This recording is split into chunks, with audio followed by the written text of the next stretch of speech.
I do not believe that anything just happens accidentally. I believe things happen because men and women believe. In Jeremiah, the book of Jeremiah in the 20th chapter, I believe people have a right to hear God's word so they can make up their mind whether it's the way of life or death for them. Last evening, that production out there at Emporia at the college, we had senators and representatives there. Had a man from one of the networks, very prominent in one of the networks from New York there last night. You see, you set the word before people, and people make up their mind whether they want to believe it or whether they don't want to believe it. For those who believe it, they get the results of it. For those who do not believe, they get the consequences of unbelief. For those who believe, it's the way of life. For those who do not believe, it's the way of death. Here in the 20th chapter of the book of Jeremiah is a very apropos, very timely message. Now Pashur, the son of Immer the priest, who was also chief governor in the house of the Lord, heard that Jeremiah prophesied these things. The things he had heard Jeremiah prophesy were things that he didn't like. He didn't agree at all with Jeremiah. He thought Jeremiah was way out in left field, and everything that Jeremiah spoke was just a bunch of baloney. And he thought of him as just a prophet of doom, always against everything the governor was doing and the senators, representatives, and everybody else was doing. It is interesting to note that the word Pashur, his name, means most noble. Most noble. That's the meaning of the word Pashur. Now the most noble, the oldest son of Immer the priest. He was also chief governor in the house of the Lord. The word Lord, of course, is the word Jehovah. He was the chief governor. That means he was the head man in the temple area, as we would refer to it. He was the son of Immer. He was in that priestly line where they were responsible for the work in the temple area. And he was in that 16th, the priestly line of the sea. In 1 Chronicles, if you want to check it, it's in the book. 1 Chronicles, maybe this will be the best. You will have this. Do any of you have a center reference on this word Immer? You maybe have in your center reference 1 Chronicle. I just looked at mine. 24:14. That's where we want to go. This will be accurate here. 24, verse 14. 1 Chronicles 24, verse 14. The 15th, see, the 15th priestly line is Bilgah. The 16th to what? Immer. That is the one we're talking about in chapter 20. Pashur, the most noble son of Immer, that 16th priestly. You see, as the priests had charge every week, different order, 16th order, then at the feasts, when the 3 big feasts were held, all the 24 courses worked at the same time. But this is the 16th one. And I better tell you that this Pashur here is not the same Pashur as the one that's mentioned later in Jeremiah, if you read about it sometime. You get further on in Jeremiah, chapter or 2, further on, you'll read about Pashur again. Not the same one. Different Pashur, almost 15 years later than this record here. Now you got to remember that this fella is not a nobody. He sits in a position of very great authority, this Pashur. He's the son of a priest, right down the religious line. And he was the chief governor of the house of Jehovah, the temple.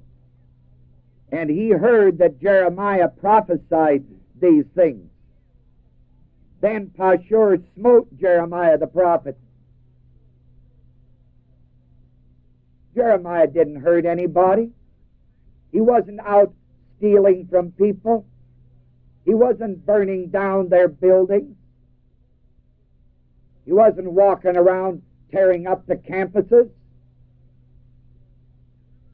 And yet, this man of prestige and dignity and authority, who was highly respected by the vast majority of the people, smote Jeremiah the prophet. Now, just what hits your mind when you read a word like in the word Pashur smote Jeremiah? What hits your mind? Most likely you never gave it a thought. It's just a light word. Smote. You know, poof. No. Turn to Deuteronomy and show you what it means to be smote. Deuteronomy 25.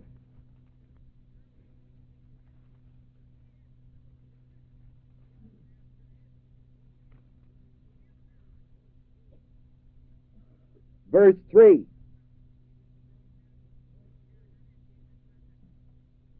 In verse 2 it starts, if the wicked man be worthy to be beaten, that the judge shall cause him to lie down and to beat, and to be beaten before his face, according to his fault, by a certain number, 40 stripes he may give him, and not exceed, lest if he should exceed and beat him above these many stripes, then thy brother should seem vile unto thee, and then you're allowed to beat them.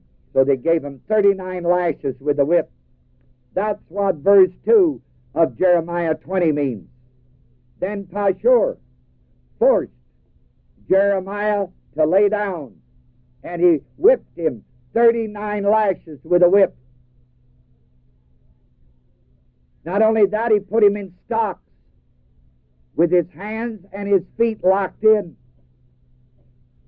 And they were in the high gate of Benjamin. The high gate of Benjamin was at the north side of the city. North side of the temple area that goes in the city. That's the gate of Benjamin, which was by the house, or in the area of the house of Jehovah. And he left him there all day so everybody could see how disgraced he was. What a terrible man Jeremiah was, that he first of all beat him 39 lashes, then he put him in stocks, so he made an example of him, so that nobody else would dare to believe what Jeremiah said, because if you believe what Jeremiah said, you were in bad company. And you'd get the same treatment as the master, Jeremiah. So just to keep people walking and keeping them sort of right on, he not only whipped him, but he put him in stocks as an example.